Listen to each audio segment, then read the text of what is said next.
My name is Ann Merchant, and I want to welcome you to Economics and Black and White, a conversation with economist Gary Hoover, or Hoove. I think if you were watching the screen, you will see that he goes by Hoove. And of course, also with our good friend Ahmed Best. And so we are very glad that you are here with us today. And I'm always very glad to be joined by my stalwart event partner. Wow, I'm Rick Lovard, the program director of the Science and Entertainment Exchange, a program of the National Academy of Sciences. Exactly. And so, science is very broadly expressed in the portfolio of the work that we do at the academies. And I think sometimes from a lot of people's perspective, they're not always sure. They think of chemistry and biology, but of course, from our point of view, economics is very much a scientific discipline. And so you will see that reflected in a lot of the reports that we do. And also, of course, poverty and racial equity. And if you're interested in a deeper dive on any of those reports, then you are welcome to go to the website at the academies, where all of those reports are available to read free online and to download them as PDFs.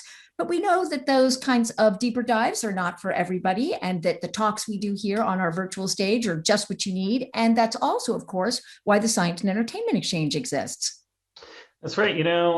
Economics is often referred to as the dismal science, but it's still science. So if you have questions about economics and you want to speak to folks like Hoove while you're making feature films, TV shows, video games, we are happy to connect you. We've done over 3,300 consults, as you saw on the slideshow before. And if you are a STEM professional and you're interested, or even an economist, and you are interested in getting involved and being connected to storytellers, please do volunteer. We are always interested in hearing from you.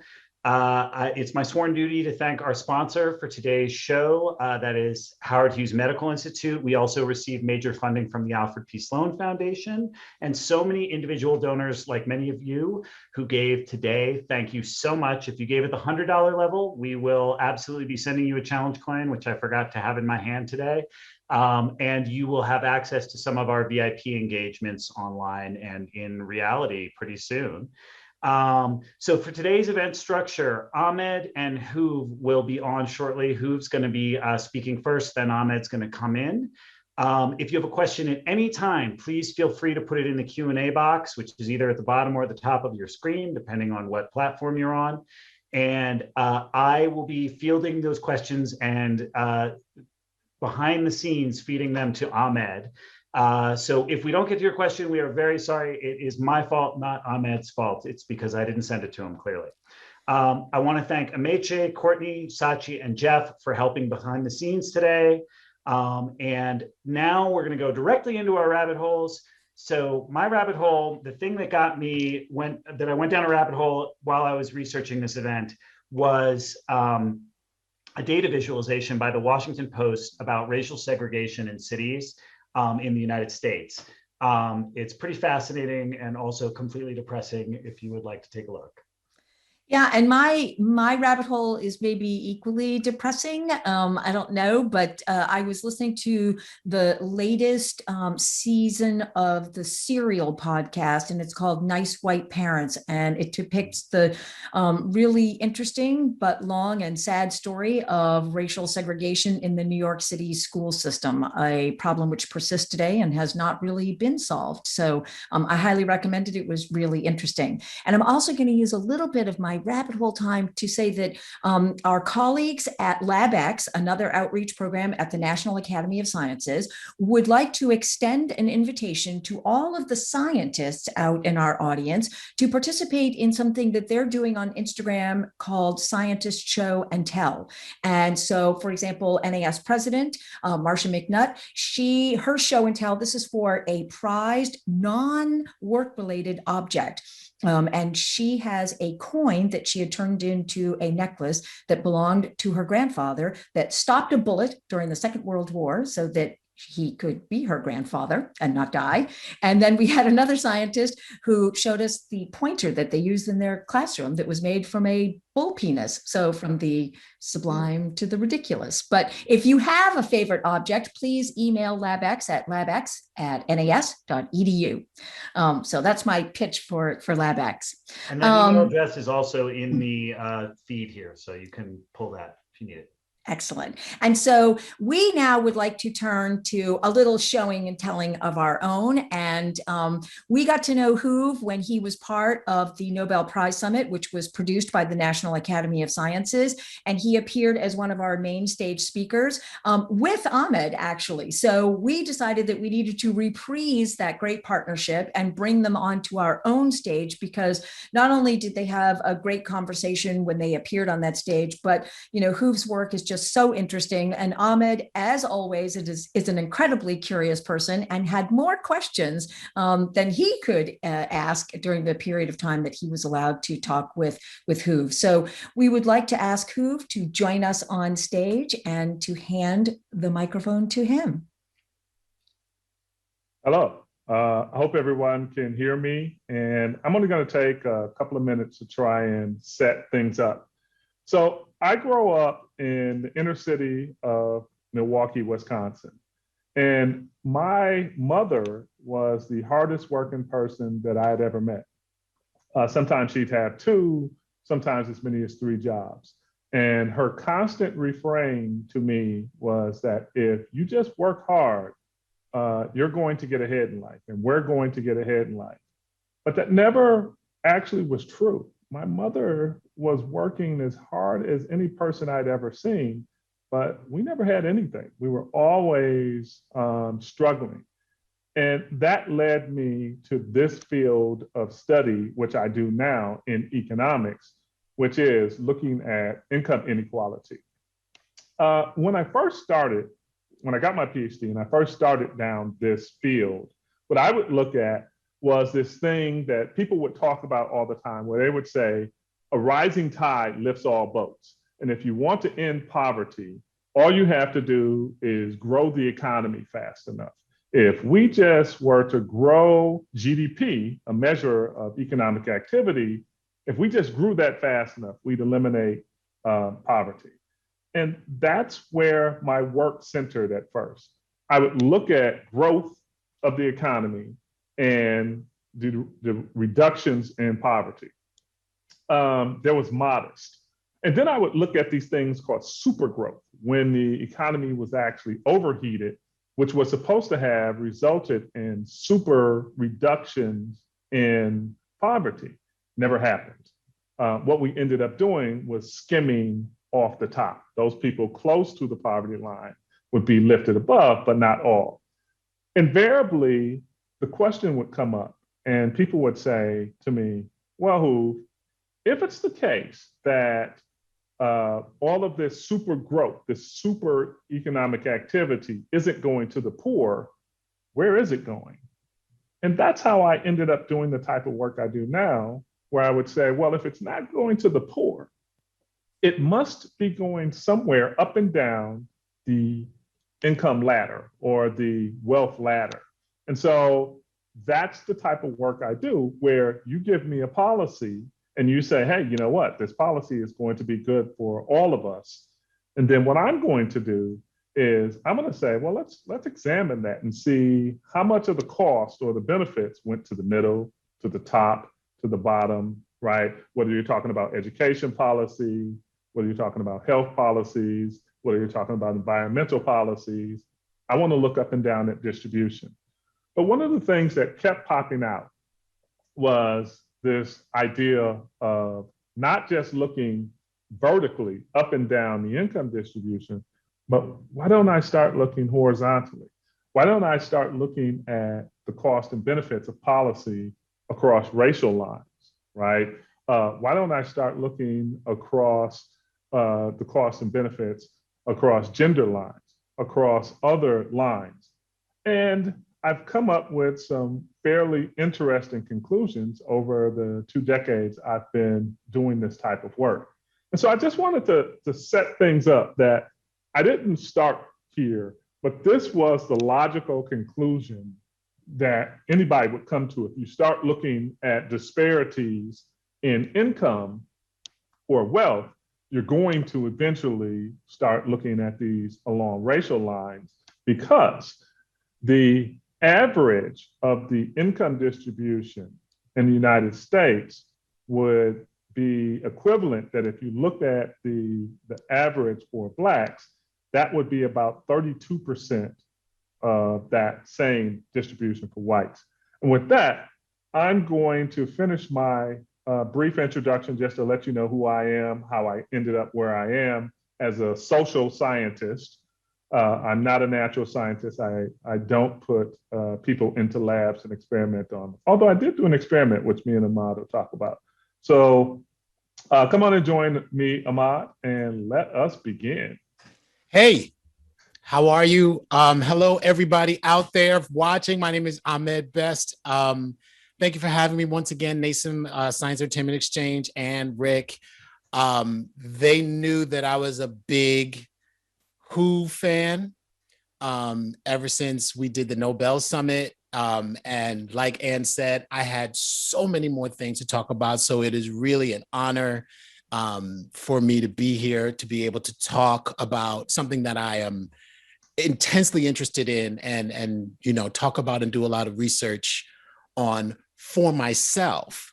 The great thing about being a fan of an economist who you can call is any kind of cockamamie idea that you have about the economy, you can ask them and they can either talk you down or encourage you to move forward. And what I'd like to do today is to get everybody in that spirit, right? We have a great economist on, right? And so some questions might seem a little bit, whimsical, but they all have a point. Now, I'd love to start with this, my friend Hoover. The last time we talked during the Nobel Summit, you really had a fantastic description of the social contract that America offers everyone, right? And what that social contract is and how it does and doesn't apply horizontally, as you said, across equity lines. Can you give us a brief, because I think this is really important, can you give us a brief description of what that social contract is and why it doesn't transfer across horizontally? Right. So what's supposed to happen here, and if you just need it in 2 words, it's supposed to mean in the United States, income mobility or wealth mobility, that someone born at the bottom of the income distribution has an equal opportunity of being mobile enough to reach the top. But what we know in the United States, that's not true. Basically, if it were true, the social contract says it really doesn't matter where you start because you have an opportunity to rise up. But that's not the case. In the United States, if you're born poor, you have over a 90% chance that you're going to die poor, that you're never going to rise out of your station. That's a violation of the social contract. And that comes with consequences when people say, no matter what I do, that I am going to die in the same situation which I was born into, right? And there's a very slim chance that I'm going to leave out of it. That's the social contract. And that's where, for so many different reasons, we have been violating that contract. Let's get into those reasons, because there are so many economic arguments that don't take the social contract into account when it comes to building the economy. And you kind of touched on it in the beginning, when you were talking about your mom and you were talking about GDP. We always are talking about GDP when it comes to the economy. It's either GDP or we're talking about wealth, right? When it comes to like investments in the stock market and so forth. But we do not talk about this social contract. And, that's pretty much how America was built. It's this idea that everyone is here and we all have the same opportunities across the board. Why is that not true? Well, one of the things we say is that there are things we call the Great Equalizers, right? For example, we say that education is a great equalizer, right? That everyone has an opportunity to get an education, which would then put you into a better position in terms of employment. But the other thing we know is that the quality of your education in the United States is greatly dictated by your zip code. So where you live is going to determine the quality of your education so that someone could take full advantage of all of the educational opportunities available to him or her right around their neighborhood and still find that they're not able to compete in the job market. But let me jump in and go to something that you didn't ask, but I want to take it one step further. Yeah. Another thing that we know from our research and we've seen is that if we say that all things are equal in this and everyone has a chance for a job, then the sound of your name shouldn't matter. And we know that it does, that people with names that sound Black are discounted, and those applications aren't even seen as being worthy. It has nothing to do with the quality of the education that you received. It has to do with your name. That is a violation, or even the sound of your name. Those are violations of the social contract. Right. Question from the audience: does that 90% born poor, die poor, does that apply across all races? Yes. In the U.S., you have, and they are broken down by race, right? So that, it's going to be a little better for you if you're white or you're Black. But if you're born in Appalachia in West Virginia and you're white, right? You're not going, your chances are about the same as a Black child born on the south side of Chicago.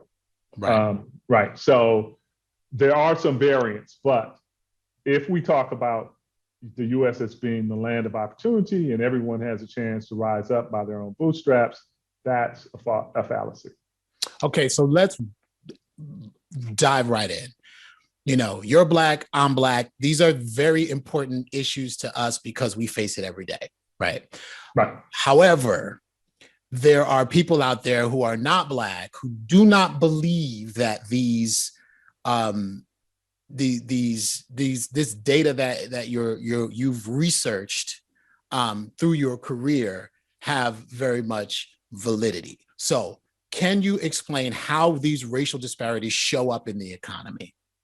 Right. Well, it's quite easy to see, right? So one of the things that we know you say, well, why is it that if I'm a white person and I'm working really hard, I'm able to get ahead, then why can't some Black person work really hard and get ahead? Why do we have to have these explicit programs or opportunities for them when they're not there for me? What the problem is the advantages that this person received were implicit. They weren't ever seen, but they were there for them. But the disadvantages for Blacks were also implicit, not seen, but very much there.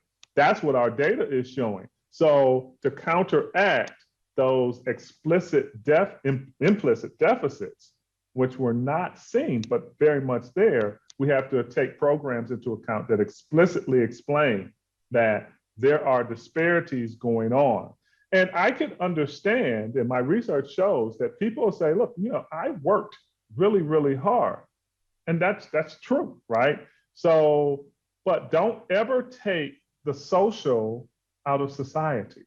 And that's where we are now, to where you think that despite all of the hard work you did, that society didn't help you along the way, and that society can't also help others. That's when you lose the social in society. That's when you end up with the type of disparities that we see now when we say, society didn't help me, so why should society help anyone else? But that's not true. Right. Explain malicious envy. Okay. Malicious envy just says this: you and I are running a race. Now, Ahmed is ahead of me in the race because he's more fit and he's out front. And I want to close the gap between us. Malicious envy says that the way I'm going to close the gap is I'm going to pick up a stick. I'm going to hit Ahmed with that stick. I'm going to knock him down. That's going to close the gap. Now, what we could also have is the type of envy that is benign, where I see Ahmed out in front of me, and that motivates me to run harder. Where we are now is that when you see things like Occupy Wall Street, when you see things like the Arab Spring, these are all indications when people say there's a gap, and that gap exists between us, and I'm going to close that gap. There's a good way of closing that gap where it motivates me to work harder, but when I feel that the system is rigged, then I say I want to destroy the system. Let me tell you where that came from. I once did an experiment in the lab with a bunch of students where I artificially just made some students rich and some students poor. And then what I would do is I'd say, hey, all of you students, complete a task. And if you complete a task, I'm going to give you money, right? And when the students said, okay, if all I got to do is do this task and I'll get some money, then I'm willing to invest in myself. The next thing I did was I let them know that some of your peers are going to get the same amount of money, but that the amount that you get will never be enough to close the gap between you and the person above you. Now, you'll be better off than when you started, but you'll never be as good off as they are. That's malicious envy, because you know what it ended up doing? It ended up causing the kids who, even though they were going to be better than they were, since they were never going to be caught up to their peers, they quit.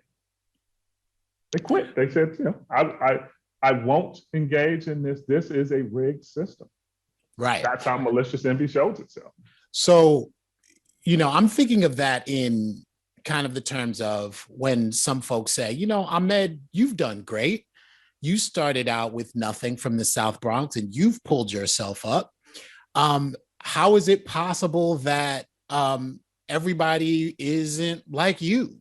Like, why? You obviously didn't let being Black be a barrier to your economic growth. Like, how is this that? How does this theory that you're talking about the inequalities, how come it hasn't affected you? You seem to pull yourself up by your bootstraps, right? How would you answer someone who would say something like that?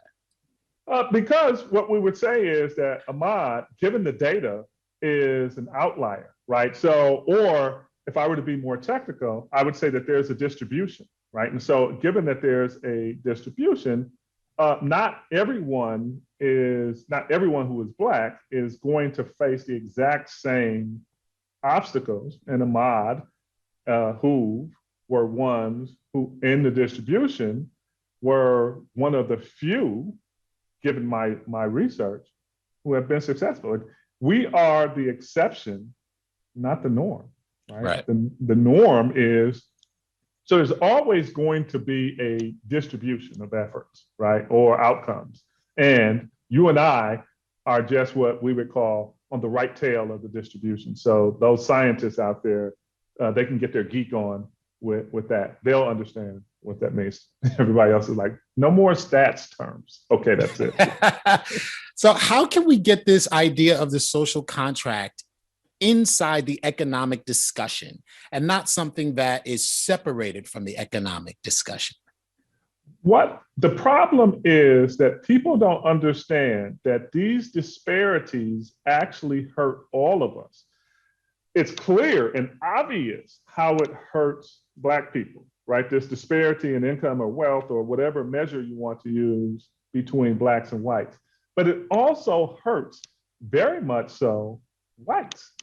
So once we can sell whites on the fact that this disparity is not only hurting me, but it's hurting you, and let's not even use racial terms, let's just say high income and low income, that this actually is a drag on any economy. In fact, it it's never been successful, right? It's never in history. If you look throughout history, no society has ever reached its full potential when you've had these blatant discrepancies. It always ends in disaster for your economic system. So what I have to do as an economist is work with you to explain to folks that this isn't just good for me, this is good for you. Explain how it's good.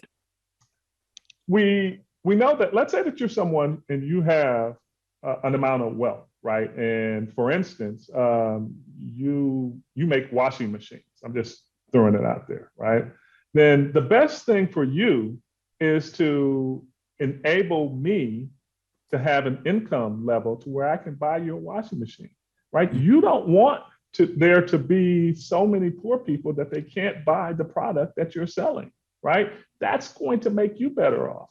It's going to make me better off because now I have the income to buy products. It's going to make you better off because one of the things I'm going to do is I'm going to remember that you were someone who was keen to my advancement, and I'm going to be loyal to your products, and I'm going to buy your products. You want me to buy your stuff. That can't do anything but help you. Here's the problem. What the higher income folks fear is this. Let's say that we did lift everyone up. Then if we have a pie and you say to me, I've got a hunk of this pie. If I allow you up here with me, then I'm going to get a smaller slice of the pie. That can't be good for me. But what they're not realizing is, what if we made the pie bigger? So you get a smaller slice of a larger pie, and you're actually better off. And now there's room for me to have a slice of the pie too. The pie doesn't have to be static. It doesn't have to remain the same. It can grow and we can all get a slice. One of the things that you said during our Nobel talk also was the fact that once we do look at the social contract, abide by it, raise everyone up economically, the ideas that might come to fruition from that, especially technology, would be so much greater for humanity. And they're ideas that wouldn't have been in the conversation had not the social contract and economic equality been sought after. Talk about that a little bit more and talk about the contribution to humanity by raising economic equality. Right. Well, it's quite easy. I think that you just articulated about as well as I can. Look, the more people we have thinking on topics that matter, the more people we have thinking about sustainability issues that are going to impact us all, the better off we all are. For example, if we're on a boat and we're all on a boat and we're out in the middle of the ocean and the boat has a hole in it, right? It really doesn't matter if the solution to plugging the hole comes from your end of the boat or mine. One of us better come up with a solution or the boat's going to sink and we're all going to go down. That's why it's important to have as many people thinking on important topics, sustainable topics, as we can have, because eventually it will impact us all. And that's what the advantage is of the social contract, that you include many more minds that you might have discounted before, right? That's the problem. You can't discount people based on their economic status, right? You have to say everyone has the potential to make a contribution, and therefore we have to be in a position to exploit those contributions. Let's talk about suggested solutions. There have been a couple of questions that I'm getting through the audience about how do we repair this, not only the deal with the social contract, but how do we bring everybody up through the economy to achieve economic equality. And there have been a bunch of questions about education and reparations through education. Is that a way to bring everyone into the economic pool, or have there been ways that have been done that have been successful? How do we think about this? How do we think about repairing this whole thing? Right. Exactly right. The education was supposed to have been, as I alluded to earlier, it was supposed to have been the great equalizer. The problem isn't education as an equalizer. The problem is the quality of education. And that's something we struggled with way before Brown versus the Board of Education. Absolutely. We've always had, and we still have, a separate and unequal school system. So if we're to make school, or education rather, the great equalizer, we have to address the quality issues that arise from education. Not education in and of itself, it's a quality issue, which if you look across distributions, as I alluded to earlier, when it comes to the fact that quality varies by neighborhoods, then we aren't addressing the true problem. The same thing as I alluded to in the Nobel Prize thing before, we want people to think smart. They want to have entrepreneurial drive and desire. But to be an entrepreneur, to be a business owner, you need access to credit markets, right? Yes. You need access to financial markets. Access is unequal. That's a problem that can be easily solved, right? If those types of problems exist and we already know that they're there, we haven't taken the time to say, what are the advantages of just simply equalizing access? That's same thing with education. Yes, I want to kind of stay on that a little bit and try to merge access and education, right? Because as an educator, I teach at the University of Southern California, and it's a very expensive school. And because this school is so very expensive, the access to the education that I'm teaching is very specific. And there's, I don't get as many Black students and non-white students as I do get white students, right? And that doesn't affect me as an educator, but it definitely affects those who I could be teaching and bringing up into the ecosystem in which I'm a professional in. In the ecosystem in which you're a professional in, economy, why aren't there very many Black economists? It's all due to the training we receive in Econ 101, the first day of economics training. You're a freshman. You step into economics class, and the very first thing that the instructor says is, assume a world where people are rational and they only engage in their own best interest, right? The only color that they're going to care about is green. Right. They're not going to care about black or white. And therefore, discrimination, racism, inequality cannot exist. No one would engage in any discriminatory activity because that would work against every economic model we have shows that engaging in that type of activity is going to decrease your pocketbook. So therefore, no one's going to do it. Now, that goes against the lived experience of you, me, and most other underrepresented minorities. And we know for a fact, our lived experiences are that racism, inequality, discrimination exist and are real. So then therefore, from day one, economics is not the field for me. There's no way that there's a place for me where you're telling me my lived experience did not happen, because I started with the very assumption on day one, assume a world where all agents are only rational and only are driven by profit maximizing motivations. From there, you've lost me. You've lost an entire generation of folks who had something to say.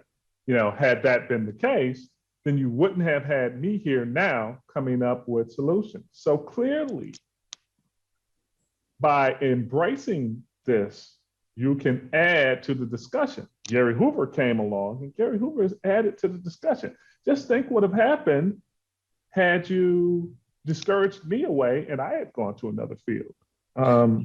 So what was it that kept you going? Why did you stay in it? the question I had going back to my mom, right? I wanted to understand there had to be something else in this equality situation, because if it just came down to working hard, then my mother should have been a billionaire. No one worked harder than her. And so I wanted to know what these answers were. And given the nature of economics, which is not about, interest rates, and everyone always assumes that economics is all about money and interest rates and Wall Street, which is not. It's all about human behavior and studying how people respond to incentives. Then I said that I must continue on because this is what motivates me. This is what interests me. Is the economy, specifically this idea that came in as a question from the chat from George about individual merit, does that idea of individual merit perpetuate systemic racism? It can. It goes back to the point I made before, right? Where you say, look, I made it on my own. There is no such thing as racism. If Black people would just work harder, then they would achieve, right? But there are obstacles that you don't see. The only thing you can see is output, right? The results, but you didn't see what we in econ call inputs. You didn't see the things that were going on behind the scenes, such as the quality of the education, such as access to markets, such as interactions with law enforcement that also were going on but weren't seen. For instance, I'll give you a personal example that when I was in graduate school, I would show up almost invariably late to this one class I was taking. The professor might have just assumed, these Black people, individual merit, they need to culturalize themselves to getting on time. But what it was every day I'd be coming to class and I'd be stopped by the campus police. Yeah. Because there were so few people who looked like me on campus that it was easy to stop me and question me, even though they did the same thing every day. That's the type of inputs that if you just stopped on the surface and you said, look, individual merit shows that this person isn't serious about this and this person doesn't really work hard enough, then you would have left it at that and you would have missed the entire story. So we gotta do what scientists do and do the deeper dig. That's what we do. We're scientists. I just to echo what you were talking about, I don't think we give enough credit, and I don't think it is understood widely enough how intensely challenging it is for you to be in the position that you are in. And this happens I've been stopped and harassed by police since I was 12 years old. And the things that you don't see that we have to deal with, we have to emotionally put situations like that in a place so it doesn't affect the ultimate goal. Absolutely. Right? It doesn't affect where we're trying to go and what we're trying to get to. And that amount of harassment, for since a young child, we've had to have a psychological maturity to deal with for us to be in the positions that we're in right now. And so when we get this, everyone is starting off at a level playing field argument when it comes to the economy, it becomes extremely emotional for us, right? And it's emotional not because we feel like you're wrong, because anecdotally, we go through this psychological trauma that we have to put someplace, right, in order for us to achieve. And that is, it's Herculean, and it shouldn't have to happen for any of us to succeed, right? And so when we start talking about unemployment and why across racial barriers, unemployment is so much higher, right? And then the argument is, well, they just don't want to work, right? Or they're lazy, all of the stereotypes that we've had to overcome, what can we say about unemployment? How do we look at unemployment in an honest way and across racial equity lines, so we can really pinpoint and get the argument of unemployment? Right, so the data is already there, and it's just a matter of whether or not anyone's going to listen to it and understand.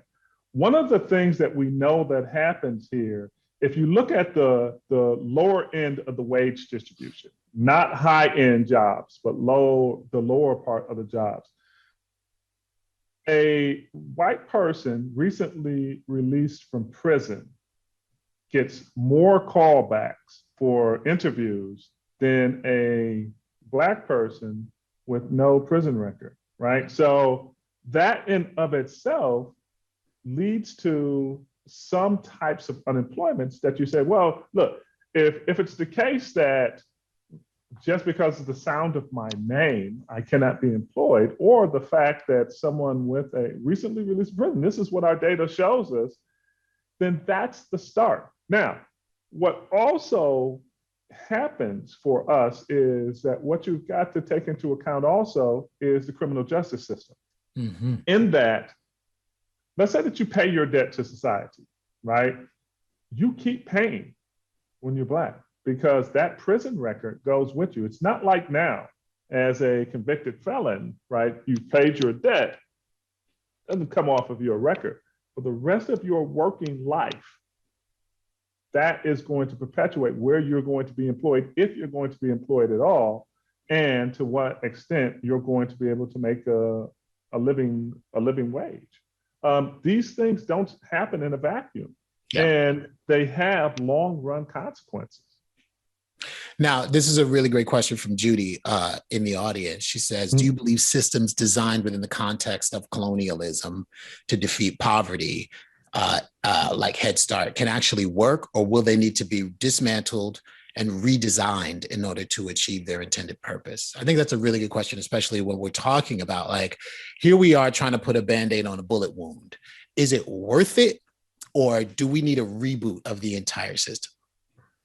Well, research has shown from us economists that Head Start works, right? Yeah. So if you look at lifetime earnings, children, Black or white, who entered into Head Start, especially Black children who entered into Head Start, do better. But the question is legitimate, right? What parts of the system that we have would need to be dismantled? I actually don't see it as being a matter of dismantling. I see it as being the other way, right? Fully embracing. Yes. Right? That's the problem that we have now. We don't need to tear this down. What we actually need to do is really do the thing that we said we were going to do in the first place. That's the problem. When we put these half efforts, right, towards the systems I'm talking about, no wonder you have these outcomes. No wonder if you look at the housing market and you look at housing disparities and you look at what happens when you try and sell a house, the same house, as a Black person, as a white person, right? That means we haven't embraced the system. We haven't fully embraced the system. So why tear it down if we're just going to end up putting together a new system that doesn't fully embrace what the ideal is? We'll just have to tear that one down too. So I would say let's go the other way. That's a great point, and that leads me actually to my next question: is the system, like, what is government's role in all of this? Right? We're constantly told that this idea of fiscal conservative, small government, trickle down economics, which we all know is a farce now, that these are the things that will keep America where it needs to be, right? So where is the government? What are they doing, and what should they be doing to make sure that we all have economic equality? Interestingly enough, the government's idea has been, let us, and it makes sense, except it doesn't work, right? They say, look, How about this? How about I talk to business owners and I say, hey, you know what? If you create a $30,000 job, I'll give you some type of tax abatement. But the problem is, why in the world would I give a business owner $100,000 to create one $30,000 job? Heck, for that, I could have given 3 people $30,000 and left 10 over to monitor the system. It's the idea is that what we really want to have government do, and I don't really care about this big government, small government thing, right? That doesn't bother me at all. Yeah. What you have to have is a government that acts as a referee to ensure equity, right? That's what is not happening in the system now, right? So let's say that you want to go with a conservative small government system. I have no problem with it at all. Or let's say you want to go with a big government system. Still no problem. The problem has to be is what is your mission in all of this? Your mission has to be to ensure the playing field, equity in the playing field. That's where we fall apart, right? The mission can't be to serve ourselves. Let me say this, it appears that the thing working worst for the economy is politics. The two don't work well, right? You can have political advantages that take place, but it's going to kill your economics. Or you can try and have economics, but it's going to be bad for your politics. That's what I've noticed. And what do I tell my students in class? I'm like, look, they ask me all the time, Dr. Hoover, you have all of these great ideas. You just said there's an app for that. Yes, there's an app for that. I could fix this, this, and this with an app. Well, why aren't we doing that? It has nothing to do with economics. It has everything to do with politics. Yeah. And that's the downfall. Yeah. So let's play a little money ball here, since, you talked about referees, and, I listened to the Michael Lewis podcast about referees and how everybody hates referees. But I think there are some places in the economy that we could be looking as far as equality goes, and making sure that there is economic equality. And there are places that we are not looking, right? We keep looking to the past, and we keep looking vertically, right? Rather than horizontally. So let's play some Moneyball. Where are some places that we can look that would garner us the solution of economic equality? Here is some of my colleagues in the profession came up with this idea, what they call baby bonds, right? And here's what a baby bond says. It says that the government puts some money away for you at birth, for all children, right, at birth. And when you turn 18, right, it's this money has accumulated some interest, and you're given this money. Now, you can use that money to go to school. If you're really an entrepreneur and the problem was that there was not access to credit, well, now you've got your own funds to get going. See, the problem is you say, well, these people are just not motivated to work. So, well, let's give them this money and see what they do. We'll find out real quick whether or not it really is the case. And that's what troubles people, right? I think this idea of baby bonds gets at exactly that, to where let's really see. So what could happen is that Ahmed Best and Gary Hoover decide to pool ours together and start our own business, because nothing works better than competition, right? That's going to either incentivize the others to incorporate us so that we're not competitors with them, or maybe we're just better at doing and making, a better widget. That's how you equalize the playing field, by giving everybody an opportunity. Hey, let's give everybody an opportunity with access to these resources to do exactly that. That's one idea that I've always been a fan of. Now, I know primarily we're talking about the United States, and this is a really good question from the UK. Is capitalism the problem? What is the issue with income inequality and capitalism? What are the drivers of it? And what can we look for as far as building a social contract with the citizens and families that can be global so we can have economic equality globally? I don't believe that capitalism actually is the problem, right? So what people say is, look, the only way for me to get ahead is for me to exploit you. If you call that capitalism, then I agree with you. Then that's a terrible idea where capitalism equals exploitation.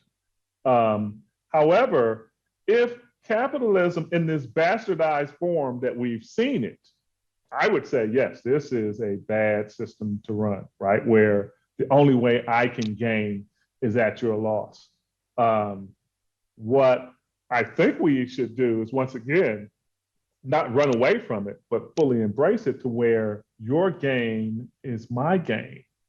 If I were to think in terms of how do I engage in economic activity with you that doesn't just make me better off, but makes you better off, that's in its true nature what we're supposed to be doing. And we're not, right? And so I have no problems with people saying, look, in this exploitative form, right?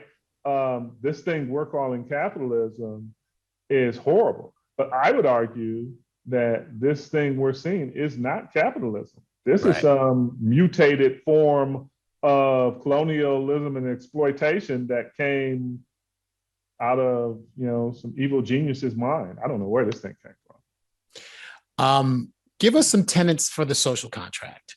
Give us some things that we can write down, tick off, make sure that we're doing to make sure that we are setting up a foundation for economic equality. Right. Think of this, right? Education needs to be, the quality of education needs to matter across the board. Health outcomes need to be equalized. If the pandemic showed us anything, right, and we're not even out of it yet, is that health outcomes matter tremendously. Our definition of what it means to be human actually matters. And I'll say this as fast as I can. When you tell someone to not have a baby if you can't afford a baby, right? That has reduced the most basic of human activity, right? Which is to reproduce ourselves, down to an equation which never works out. We have to realize that people don't necessarily have babies and then say, well, this is a child that I can't afford. Let me put this one back and let me get a cheaper one.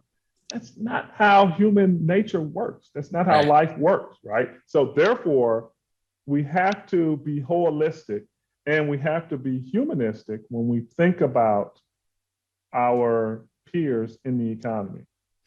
All right, so there are multiple questions about how to achieve these goals. Where do you put your time? Where do you put your money? Who do we support? Is there a coalition? Is there a hashtag? Like, how do we get this going? How do we start this process of economic equality in a way in which those who are not the beneficiaries of it are able to establish equity and wealth over generations? Right. The first thing we have to do in and of ourselves is, given that we all have a voice, right? We have to, wherever we are. So what I think is problematic is when you say, I need to go there and start the process there. The process starts wherever you are right now and whatever your walk of life is right now. If you're a baker, right, and you work in a bakery, then that's where the process of equity has to start. For everyone watching this podcast, how many, I think this is a marriage of science and industry. Okay, scientists, how many Black scientists do you have in your lab? Right? Okay, economists, how many Black scientists do you have? How many economists do you know? Right? Where are you doing your network? entertainment folks, except for Ahmed Best here, right? How many are on your writing teams? How many are in your productions processes that you have? So you don't have to go anywhere but where you are right now. Great. Let's project like about 100 years into the future. What does an economic equality, what does that society look like? And is it actually achievable? I'll answer the second one first. Yes, it is achievable. And what does it look like is not everyone is going to be, everyone seems to think that equality means that everyone's going to be rich. That isn't what it applies and means. What it means is that people have access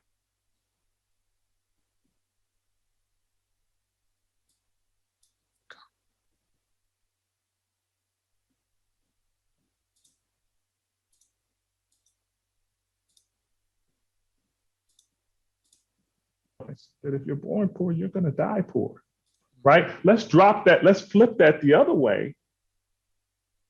And let's see. Right. Well, Hoove, I could talk to you all day long. I love this. There were so many wonderful questions. I apologize I couldn't get to all of them. These discussions are always fantastic, and they always get going right when they have to end. Unfortunately, we do have to go right now. I would love for this conversation to continue. Hoove, where can folks find you to get more information about you, more about what you're doing, and possibly continue the conversation? All right, so on Twitter, I'm at Gary A. Hoover. If you're looking for me on Twitter, I am a professor at Tulane University. My email address is ghoover@tulane.edu. All of the papers that I've mentioned, all of the research that I've done, all of that stuff is on my website and free for anybody to take a look. I mean, it's geek talk and it's full of equations and stuff, but it's there for you if you want to dig deeper into the weeds. I think that's really important. A lot of times when you see Black folks talking about inequality, you think it's mostly anecdotal. There is a great deal amount of data that supports everything that Hoove is talking about. And I would suggest you find that data, read that data, ingest it, and listen to this conversation and pay attention and think about equity and equality when it comes to the economy across the board. Just like Hoove said, once we get this together, once we do this, it's better for the entire globe. All of humanity benefits from this. And that's a future that I want to live in. And I hope I'm there with you. I would love to bring Anne and Rick back onto the screen. Thank you all so very much again for letting me just be curious and ask questions and have this conversation. I appreciate you guys so very much. And I love seeing you guys every time. I'm more than grateful to be a part of this community. Thank you so much. Well, this was, as we knew it would be, a great conversation. And I saw in the Q&A, somebody had already written, an hour is not long enough for this. So it is clear that this is a conversation that could continue. But we know that time is up. So I do hope that people go and click on those links and follow you on Twitter and do the things that Ahmed suggested, because these are important things for us to take deeper dives on, and it's available.